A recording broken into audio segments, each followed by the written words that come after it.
Ayun na nga, sa hindi inaasang pangyayari, flat pa tayo. Oh no! Natin kung saan ang butas. Ay ay ay.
Good morning guys, yan Palengke Gaming.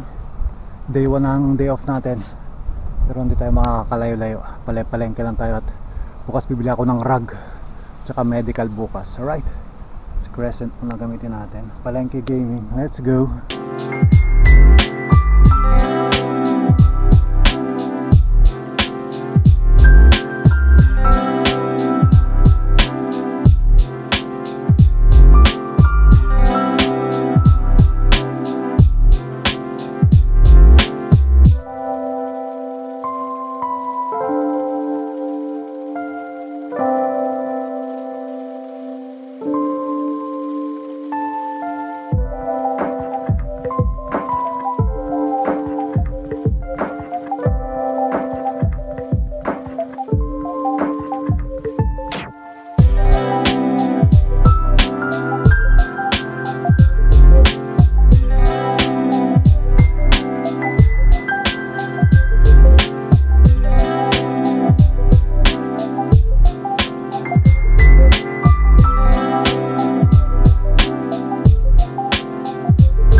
Alright guys, doon natapusin ng vlog.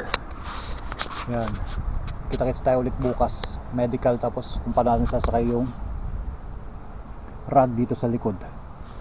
Alright, kita-kits tayo bukas. Isa mag-logbook tayo sa bahay, ano tayo, gawa na lang tayo ng content. Alright, kita-kits bukas. Keep safe.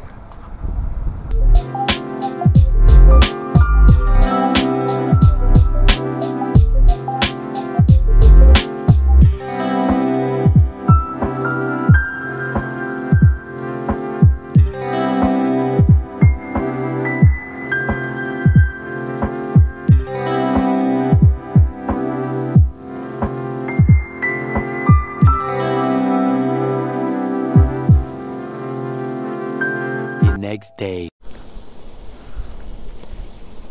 Yun, good morning guys. Day 2.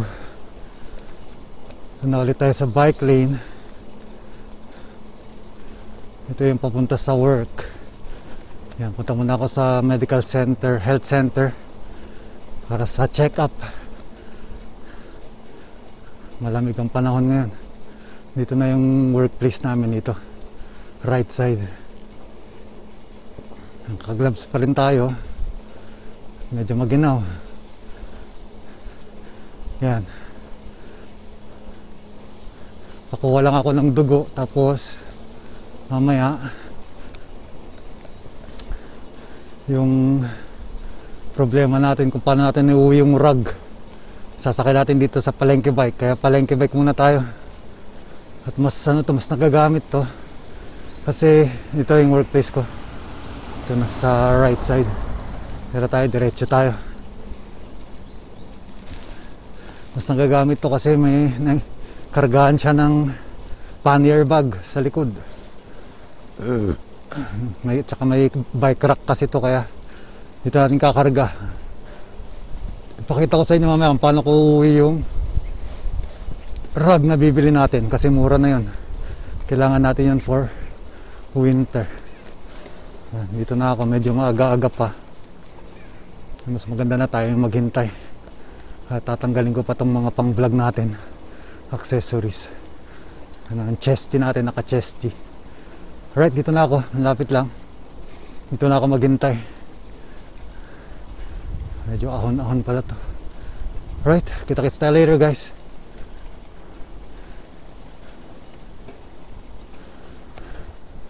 Yun, tapos na yung CBC natin.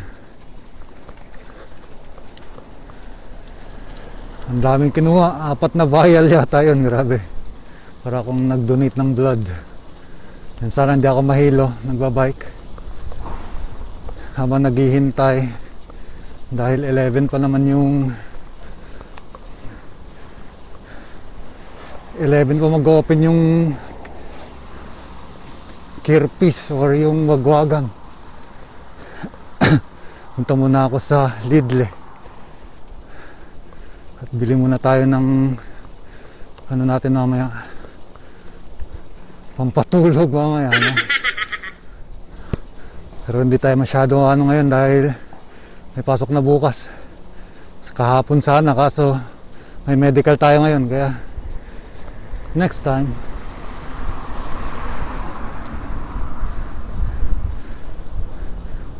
Umaaraw pero yung hangin ang lamig na, malapit-lapit na. Tapos late na rin ngayon nagsa-sunrise. Ngayon pala nag-sunrise, ano na, 9 o'clock na, saka lang lumiwanag. Mga late na ngayon lumiliwanag, mga 7 or 8 saka pa lang siya lumiliwanag. Alright, para hindi mahaba yung video, kita-kits tayo mamaya doon. Kung paano ko yung rag, yun lang naman yung video na to. Alright. A few moments later.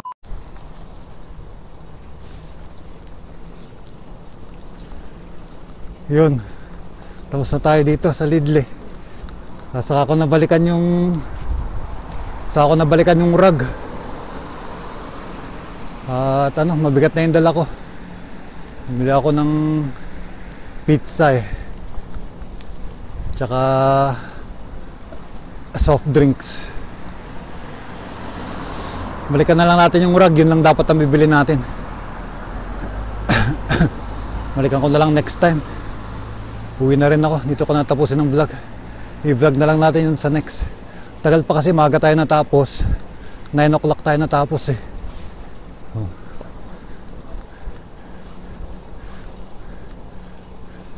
9 o'clock tayo natapos, tapos 11 pa mag-open yun. May klase ako ngayon. Uwi na lang tayo. Magbasa-basa na lang muna ako. See you na lang sa next vlog. See you lang naman. Singit ko na lang sa susunod na vlog yun. Pagbili natin ng rag. Or wag ko nang i-vlog yun. Basta bilhin ko na lang. Yan, thanks for watching. Libot lang tayo dito. Ito rin ako galing kanina. Kahit gustuin ko mong maghintay, wala na, maghihintay. Pag may nakikita ka bibilin mo Next time na lang, bili ako ng laundry detergent sa susunod, tsaka yung rag. Yun lang dapat bibilin natin kasi hindi ko dala yung bag, yung pannier bag, hindi ko dala.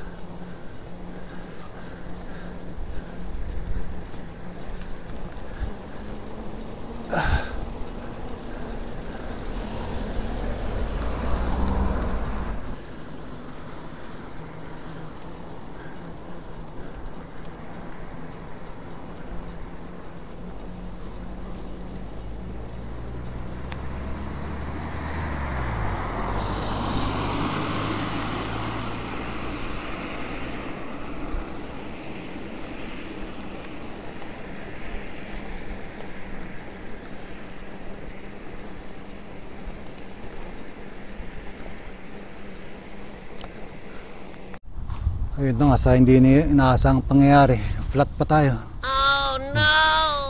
Natin kung saan ang butas. Ay. Ang bombahan ko muna hanggang umabot sa bahay. See you in the next vlogs na lang. Flat. Grabe. Naka MTB tires na flat pa. Ay. Yan, nabombahan ko na, obserbahan natin hanggang makauwi. Let's go. Ang tagal ko na naman gagawin to pag ano. Ang tagal ko na naman gagawin to. Ang daming tatanggalin dito eh. Ayusin natin pagdating sa bahay.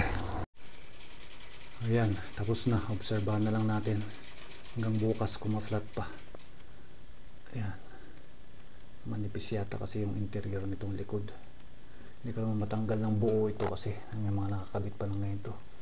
Tapos back pedal yung brakes, parang fixie, kaya daming mga tinatanggal-tanggal. Ito, kailangan mo rin tanggalin din ito. Yan ang disadvantage ng mga ganito, mga old model kapag hindi ka marunong gumawa. Hindi katulad nito mga to na quick release, mga true axle, mga ganyan, quick release. Mas madaling palitan itong mga to. Yun lang, mga palengke bikes na ganito, disadvantage. Alright, yun lang. Wala na tayong time magbasa, bahala na mamaya. Alright, thanks for watching.